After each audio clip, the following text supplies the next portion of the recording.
Pekan lalu, CSW sudah membahas soal bagaimana MUI memperoleh aliran dana triliunan rupiah dari sertifikasi halal. Tapi aliran triliunan rupiah itu bisa dikategorikan halal. Masalahnya, sekarang semakin terkuak dugaan bahwa uang yang mengalir bukan cuma uang yang halal, tapi juga uang yang haram. Dan ini bisa terjadi karena selama ini MUI seperti tidak tersentuh oleh hukum. Aliran uangnya pun tidak diaudit. Selama berpuluh tahun, MUI memonopoli hak untuk mengeluarkan sertifikat halal. Dan itu bisa jadi digunakan para oknum petinggi MUI untuk memeras atau memperkaya diri sendiri. Dalam laporan utama majalah Tempo pada Februari 2014, disajikan sejumlah informasi yang menunjukkan bagaimana uang mengalir ke kantong para petinggi MUI. Misalnya saja kasus di Australia. Negara itu juga memiliki lembaga sertifikasi halal. Tapi produk yang sudah memperoleh sertifikasi halal di Australia tidak begitu saja bisa masuk ke Indonesia. Sertifikat halal di Australia itu harus disetujui dulu oleh MUI. Karena itulah, lembaga sertifikasi halal di Australia berusaha bekerja sama untuk memperoleh lisensi dari MUI. Tapi ternyata biayanya sangat besar. Padahal kan untuk melakukan itu, MUI tidak harus mengunjungi pabrik-pabrik atau peternakan di Australia. MUI tinggal menilai apakah sertifikat halal di Australia itu sudah cukup valid. Jadi resminya sih tidak ada biaya yang harus dikeluarkan. Tapi disitulah orang-orang Australia justru harus menguras kantong. Menurut Tempo, para pejabat lembaga sertifikat halal Australia harus membayar biaya tidak resmi dan membiayai perjalanan pejabat-pejabat MUI dan rombongan mereka ke Australia.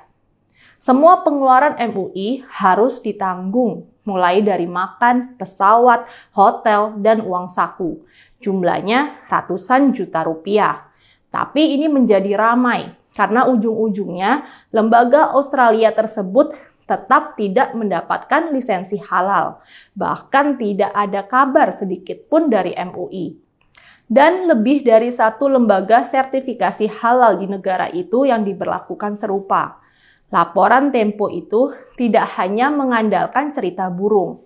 Salah satu pengusaha menunjukkan bukti-bukti transfer ke sejumlah rekening pimpinan Majelis Ulama Indonesia.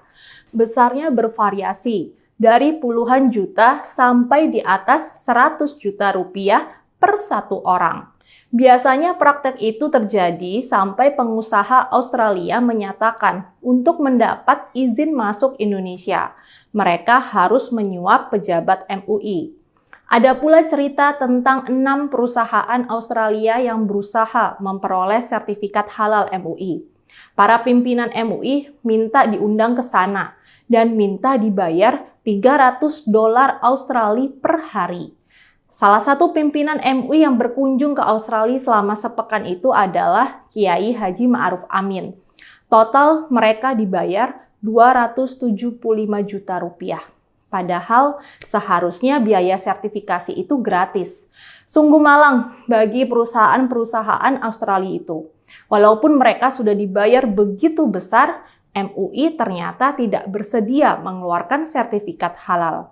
Penelusuran Tempo menunjukkan sertifikat itu tidak keluar karena tim MUI didekati oleh lembaga pesaing 6 perusahaan tersebut. Sangat mungkin si pesaing ini membayar jauh lebih besar agar 6 perusahaan itu tidak bisa masuk ke Indonesia. Laporan Tempo itu dibuat pada 2014. Apakah setelah diluncurkannya Undang-Undang Jaminan Produk Halal pada akhir 2014 kondisi berubah? Tentu tidak mudah untuk menyimpulkan. Praktek suap semacam ini dilakukan secara tidak terang-terangan. Tapi pada 2019 kembali ada kabar serupa.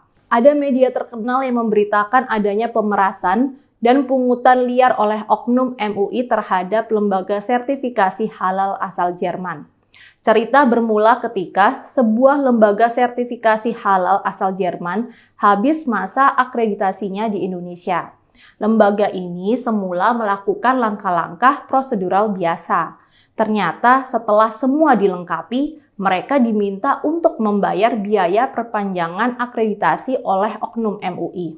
Uang yang diminta mencapai 780 juta rupiah. Lembaga Jerman ini tidak punya pilihan. Mereka datang dan menyerahkan uang kepada pejabat MUI. Ternyata belakangan MUI tetap menolak memperpanjang akreditasi. Akibatnya, lembaga ini melaporkan MUI ke kepolisian. Sampai sekarang, kasusnya masih menggantung. Kami di CSW juga memperoleh informasi dari berbagai pihak. Salah satunya adalah cerita tentang sebuah perusahaan asing yang ingin memasukkan produk pasta ke Indonesia. Mereka mengeluh karena dimintai biaya 2,3 miliar rupiah. Mereka akhirnya memutuskan untuk batal masuk ke Indonesia sambil menunggu adanya perubahan peraturan di Indonesia. Mungkin ada banyak cerita yang bisa di-share oleh penonton di sini. Tapi berdasarkan cerita-cerita itu, kita rasanya sulit untuk percaya pada kejujuran MUI. Tentu saja ada banyak ulama baik di MUI, tapi rangkaian pemerasan yang tadi diceritakan hampir mustahil tidak diketahui para petinggi MUI. Dan itu artinya ada pembiaran.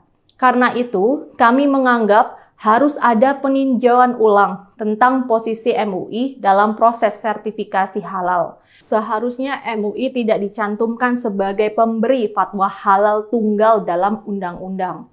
Pencantuman nama MUI sebagai pemberi fatwa halal itu sendiri mengherankan. MUI adalah lembaga swadaya masyarakat. Seharusnya mereka tidak diberi kekuasaan untuk memegang hak monopoli fatwa halal yang ditetapkan dalam undang-undang.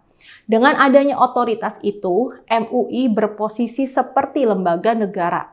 Seharusnya otoritas itu diberikan kepada sebuah lembaga negara seperti Badan Penyelenggara Jaminan Produk Halal. Saat ini memang yang pada akhirnya mengeluarkan sertifikat halal adalah BPJPH. Tapi BPJPH hanya bisa mengeluarkan sertifikat halal kalau sudah ada fatwa halal dari MUI. Jadi fatwa MUI lah yang masih menentukan keluar tidaknya sertifikat halal.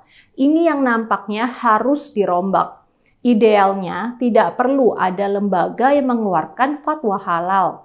Seharusnya begitu sebuah produk diaudit dan diketahui tidak mengandung muatan non-halal, BPJPH bisa langsung mengeluarkan sertifikat halal. Apalagi saat ini MUI juga memiliki lembaga pemeriksa halal, LPH. LPH adalah lembaga yang memeriksa kehalalan produk. Kalau MUI sekaligus memiliki LPH dan menjadi pemegang hak fatwa halal tunggal, perusahaan-perusahaan akan sangat bergantung pada MUI. Dan dalam kondisi semacam itu, MUI sangat mungkin menggunakan kekuasaannya untuk memeras perusahaan. Kami di CSW tidak ingin kita membenci MUI, tapi ada bukti cukup yang menunjukkan MUI juga bisa korup. Diduga ada uang haram mengalir dalam proses sertifikasi halal. Karena itulah, kewenangan mereka harus dibatasi atau bahkan dihapus dari proses sertifikasi halal. Kewajiban sertifikat halal ada untuk melindungi konsumen muslim dari produk yang diragukan kehalalannya. Jadi kebijakan ini ada demi kemaslahatan umat. Kalau ternyata prosesnya mengandung uang haram, kita tentu harus meragukan manfaatnya. Saya, Rizka Putri,